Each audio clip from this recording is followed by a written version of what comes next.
Olá, sejam muito bem-vindos ao programa de podcasts e videocasts do Brasil Economy. E hoje nós vamos falar um pouco de tecnologia, inteligência artificial e como que a tecnologia da IA, ou da AI, né, para quem prefere em inglês, tem mudado a rotina das empresas e mudado também a forma como as pessoas consomem e interagem. Os nossos convidados são executivos da Lenovo e esse primeiro episódio é IA na América Latina.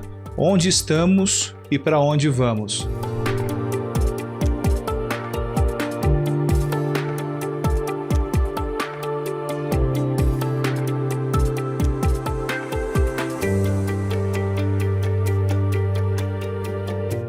E o nosso convidado de hoje é o executivo João Bortoni. Ele é presidente da divisão de soluções de data center da Lenovo na América Latina.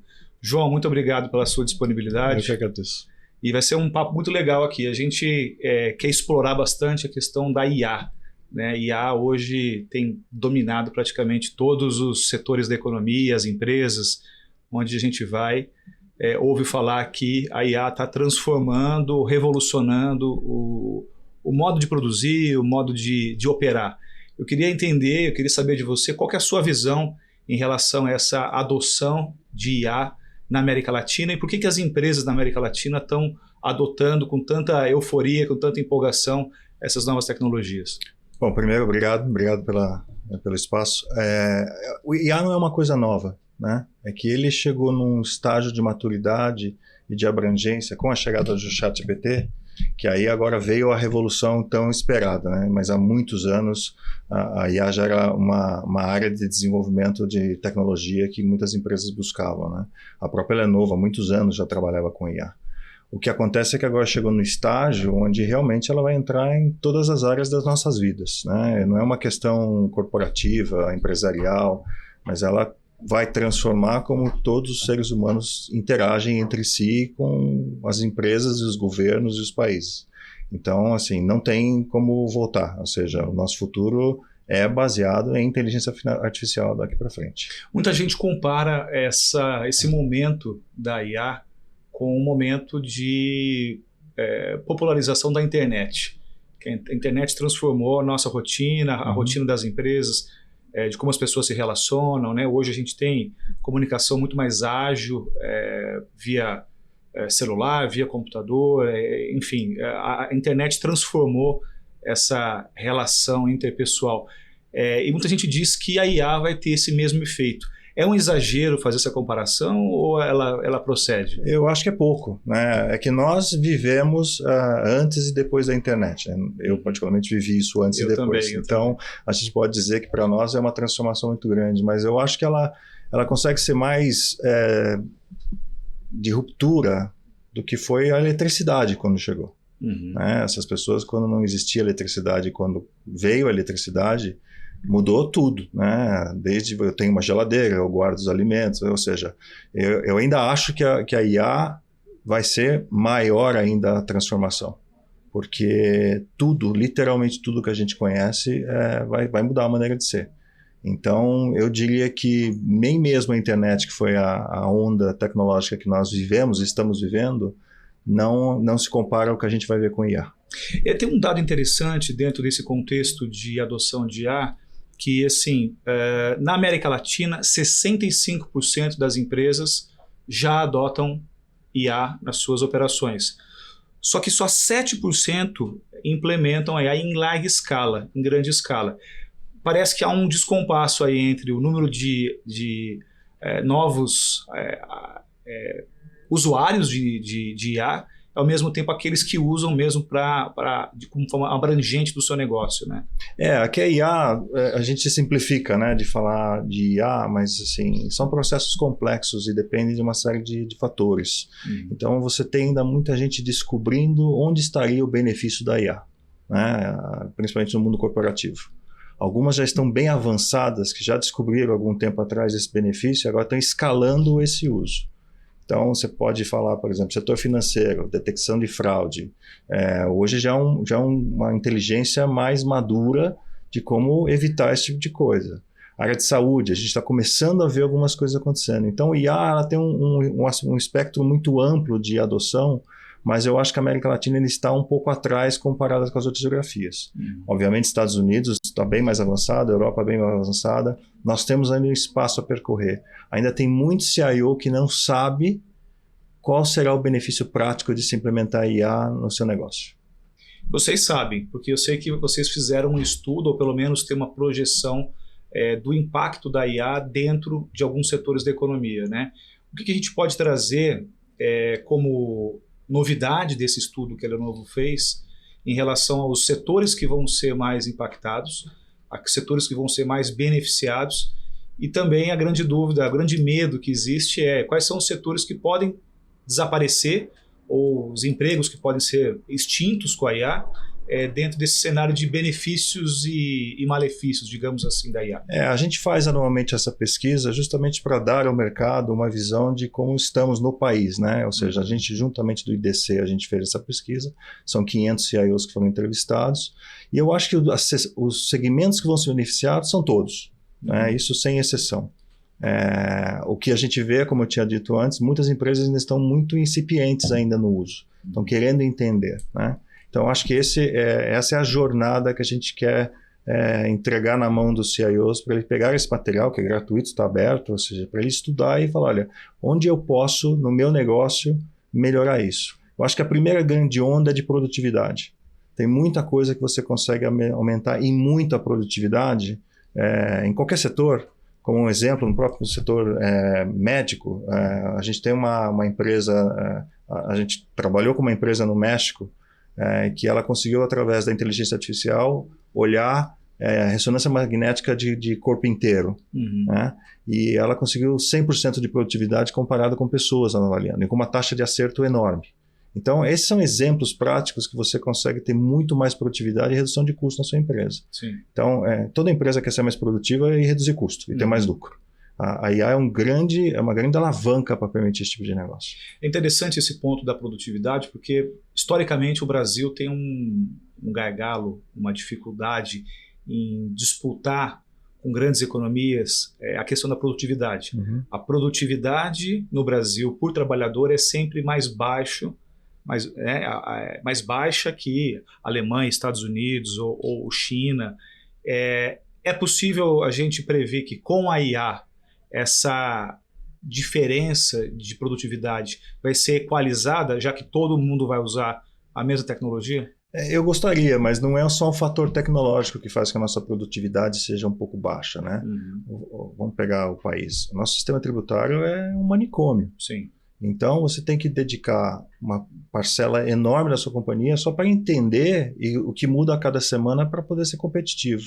Então, não é só uma questão de tecnologia. A tecnologia vai ajudar, mas eu acho que a gente tem problemas estruturais no país que precisam avançar também para ajudar na nossa competitividade. Né? Sim. Você me falou um pouco da questão dos novos empregos, né, dos empregos existentes. Não é um fenômeno novo. Eu sempre gosto de brincar que quando os carros começaram a serem produzidos, quem criava cavalo ficou com problema. Exato. Certo? Então a produção de cavalo caiu mundialmente porque agora eu não preciso mais de cavalo, não preciso de carroça. Exato. Eu tenho um carro. Eu sou da época de máquina de escrever. Datilografia era uma coisa que se pedia, né? Sim. Hoje em dia, né? Até se aproveitou um pouco no teclado do computador. Então, é natural que certas profissões elas desapareçam porque outras aparecem. Aí é uma questão estrutural do país de ter um currículo acadêmico que acompanhe essas mudanças. Sim. Hoje existe a função de gestor de prompt, de EA, que é uma profissão. Sim. Então, assim, como é que a gente se adapta para criar novos gestores de prompt de IA, né? Sim. Você citou a questão da empresa de saúde, né, lá do México. O que o estudo da Lenovo traz como setores que vão ser mais revolucionários ou mais beneficiados pela IA? Porque eu sei que também que telecom é um setor que tem altamente impactado, né? Quais são os setores que vão ser destaques assim dentro desse contexto? Como eu disse, eu acho que todos de alguma maneira, porque telecom você tem razão, ou seja, vai ter redes mais inteligentes que se autoajustam, né? Ou seja, A inteligência artificial faz isso. O setor financeiro, com certeza. Hoje o mercado de ações basicamente são robôs, né, que têm sua própria inteligência. Saúde, novas drogas, novas descobertas de novas moléculas e novos medicamentos, ou detecção de condições de doenças através de uma análise por IA. Eu posso ficar aqui falando de esporte, por exemplo, ou seja, a gente tem um projeto no Brasil que é o TRADA, que você consegue monitorar um paciente com uma arritmia cardíaca e ele prevê se pode ter uma arritmia cardíaca e ele dispara esse alerta para o hospital. Sim. Então já se fala em usar esse dispositivo para atletas de alta performance, porque a gente vê casos de jogador de futebol que tem um mal súbito no campo e morre. Sim. Então, e a IA poderia resolver ser mais preditiva nesses casos. Ela consegue se antever o problema. Então, eu acho que em todos os segmentos você vai ver bastante coisa. Aqui no Brasil, a gente está trabalhando com uma empresa de IA que está trabalhando no setor de agrobusiness, que é o nosso motor. Nesse país, o nosso motor é o agrobusiness. E ela trouxe tecnologia de ponta baseada em IA para poder olhar produção de suínos, por exemplo. Sim. Então, em qualquer lugar que você olhe, você está vendo elementos de IA entrando. Você vai num varejista qualquer comprar uma geladeira, a geladeira já tem IA. O fogão já tem IA. A máquina de lavar a roupa já tem IA. Na prática, como funciona? Por exemplo, uma geladeira com IA, ela prevê a lista de compras? Ela tem, o modelo que eu vi, ela tem uma câmera voltada para dentro. E ela reconhece que é leite, é laranja, é requeijão, etc, etc. E quando aquilo já não está mais ali, ela fala assim, opa, está na hora de comprar. Sugere a compra para repor. Não tem carros, né? Carros é um excelente exemplo, que já tem uma série de tecnologias de detecção de perigo. Então, por isso que eu falo, a IA vai estar em tudo. As músicas que a gente ouve digitalmente nas plataformas, ela já sabe que você gosta de um estilo, ela começa a te mostrar outros do mesmo estilo. Sim. Então, não tem lugar que você fale que não vai usar mais IA. Você citou essa empresa de suínos, né? Na prática, qual é a aplicação da IA no agronegócio? Porque é um trabalho muito rudimentar, né? Em tese, a plantação e a colheita, ela segue os padrões de sempre. Então, de que forma a IA está sendo incorporada ao agronegócio e como que vocês enxergam esse potencial de crescimento? É interessante porque nós temos como leigo essa percepção de que o mercado do agro é um mercado simples, né? Eu planto, eu colho, eu dou ração, engordo e mato, né? Tem muita ciência por trás. Hoje você vê toda a tecnologia, e a Embrapa hoje é um grande exemplo de qualidade, de como tem tecnologia por trás na geração de grãos mais resistentes, grãos mais produtivos. O mesmo vale para animais, ou seja, você consegue fazer com que eles cresçam com saúde, engordem mais rápido, porque é parte do processo, engorda e processa. Então tem muita tecnologia por trás de vários negócios. Você vê na Europa, principalmente, já tem maquinário, tratores, que não tem piloto, não é nem motorista. Né? São autônomos. Então, eles têm vou trazer isso para uma inteligência artificial minúscula perto disso. Os aspiradores que estão dentro da sua casa andando sozinho. Sim. Né? Os famosos vácuos que ficam andando lá. Ele tem uma visão a laser do ambiente, ele detecta o ambiente, ele define a própria rota. Ele faz isso tudo sozinho. Isso é uma inteligência artificial. Então, a gente está vivendo já a era da informação com a era da inteligência artificial. É uma coisa só. Sim. A gente falou, de forma bem rápida aqui, a questão do desafio da qualificação, que a grande maioria, ou grande parte dos CIOs ou dos executivos de tecnologia das empresas não sabem ou não estão preparados para adotar na prática, né? Além dessa questão da formação, da qualificação, quais são as grandes barreiras que você enxerga como desafios para a IA no Brasil hoje? Mão de obra é um problema, mas mão de obra sempre foi um problema, mão de obra qualificada. Para todos os setores. Para todos os setores. E IA, por estar vindo num ritmo muito rápido, existe uma demanda para se usar isso, ou seja, você vê que os CEOs buscam os CIOs dizendo o que estamos fazendo com IA, né? Então, você ter gente que saiba falar do assunto e saiba construir isso dentro de uma empresa é difícil. Porque hoje IA dá um passo para trás. Se você não tiver seus dados organizados, você não consegue usar a inteligência artificial. Sim. Você tem que ter, porque ele precisa de dados para entender o que ele vai fazer. Então, se as empresas não têm os seus dados organizados, e por isso que é importante você ter um cientista de dados nas empresas, né? Que isso hoje até você já tem alguns profissionais focados nisso. Mas mão de obra é o primeiro problema que nós temos hoje. O mercado de educação, de formação, né, de qualificação profissional, ele está preparado para formar essa demanda? Porque de um lado você tem as empresas que não estão preparadas, muitas delas não estão preparadas, e os executivos que não sabem muito bem para onde vai. Por outro lado também, eu não vejo muitas instituições de ensino, universidades, faculdades, nem no Brasil nem fora, especializadas em qualificação para IA. Isso também não tem que começar pela educação, não só pelas empresas?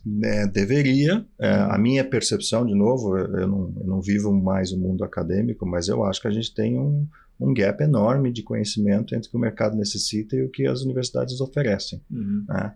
Então, eu acho que algumas podem ser alguns celeiros de bons talentos que estão à frente, mas, no geral, eu acho que tem um déficit enorme, inclusive de o que nós vamos ensinar, né? Esse é um problema estrutural do país, né? Não só na nossa carreira de IA, mas em qualquer carreira. O acadêmico ainda está muito atrás das necessidades de mercado. Tanto que algumas empresas tomam essa liderança de treinar suas próprias equipes. Né? Vocês estão fazendo isso na Lenovo? Vocês estão treinando os seus próprios profissionais? Os nossos internos funcionários, com certeza, né? Porque não é só você saber usar o IA, você tem que usar com responsabilidades, tem a governança, quando você pode usar IA. É um tema amplo, não é só a tecnologia bruta por si, você tem que saber usar e como usar. Né? Proteção de dados, ou seja, eu não posso usar IA com os dados dos meus clientes. Exato. Tem uma questão também legal. Tem uma questão de compliance. Então, o tema é muito amplo. Agora, precisa ser abordado. Não dá para esconder mais tapar o sol com a peneira, né? Porque senão vai ficar para trás. E dentro da Lenovo, vocês estão preparando os executivos com apoio de universidades de fora, o próprio know-how da Lenovo, por ser uma multinacional de tecnologia, já dá base para esse conteúdo para os executivos? A gente tem alguns acordos, principalmente na área de tecnologia, e a IA é só mais uma tecnologia, né? Com certos órgãos mundo afora, mas eu não tenho muito detalhe se a gente tem alguma coisa específica para IA. Mas eu sei que a gente faz trabalho com várias universidades para poder desenvolver a tecnologia, inclusive em conjunto. Eu acredito que sim, a gente pode pesquisar mais, mas eu particularmente não tenho conhecimento. Não, legal, legal. Dentro dos cases que você tem visto hoje na economia, o que você destaca como mais impressionante na IA? Porque no varejo, digamos assim, essas tecnologias de IA generativa, né? Produção de conteúdo, produção de texto, um chat GPT, um DeepSeek, é o que é mais visto, é mais popular. Funções administrativas. Né? Exato. Então, enviar um e-mail, produzir um relatório, de repente produzir até no mundo acadêmico se usa, tem essa discussão do que é ético, o que não é, mas eu queria entender na sua visão, com a Lenovo, né, tendo toda a tecnologia também por trás, o que você vê de mais impressionante, mais revolucionário na IA no dia a dia do Brasil hoje? Olha, dos projetos que eu tenho visto, eu gosto muito da área de saúde, né, porque tem um impacto com o indivíduo. Né? Então, a partir do momento que você consegue aumentar a escala de análise, e nosso país é carente, você vê quantas pessoas ainda estão na fila do INSS. Então, qualquer tecnologia que acelere esse processo para que sejam mais atendidos, que o laudo saia mais rápido e com um nível de acerto maior, eu acho que isso para nós é uma grande vitória. Então, esse caso que eu comentei, no caso não no Brasil, no México, mas já estamos trabalhando com essa empresa do México e com hospitais do Brasil para tentar trazer a tecnologia para cá. Então, eu acho que tudo que envolve a saúde, eu acho que tem um benefício direto na pessoa. Né? Porque no varejo é o que você falou, eu posso chegar lá, jogar minhas coisas em cima da mesa, e a sabe, pede a conta e faz, né?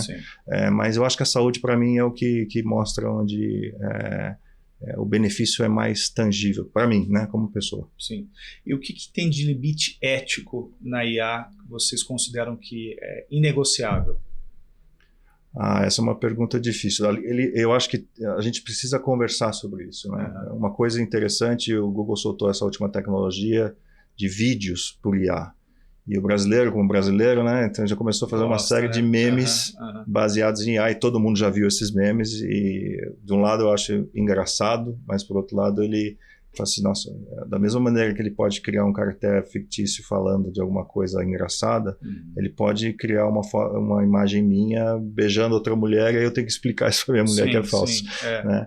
Então, tem que ser conversado isso. Como é que você... E é uma linha muito tênue entre você regulamentar e você limitar o desenvolvimento. Né? Não cabe a mim... Eu, como executivo, eu gosto de tecnologia, eu acho que ela vai ter mais benefícios do que malefício. Mas tem malefício. A gente precisa cuidar desse lado também. Mas não rechaçar porque não conhece. Né? O ser humano tem essa mania de atacar aquilo que não conhece, tem medo. E não é para ter medo, é para estudar, aprender e tirar proveito disso. Né? Eu sempre falo, um revólver em cima da mesa pode ficar 1000 anos, não vai fazer mal para ninguém. Se alguém não disparar... Até alguém põe a mão no revólver. Aí é a mesma coisa. Depende muito de quem está usando. Então, eu acho que... Por isso que eu digo que essa revolução ela é maior que qualquer coisa que a gente viu. Porque a IA tem a capacidade de tornar o irreal real.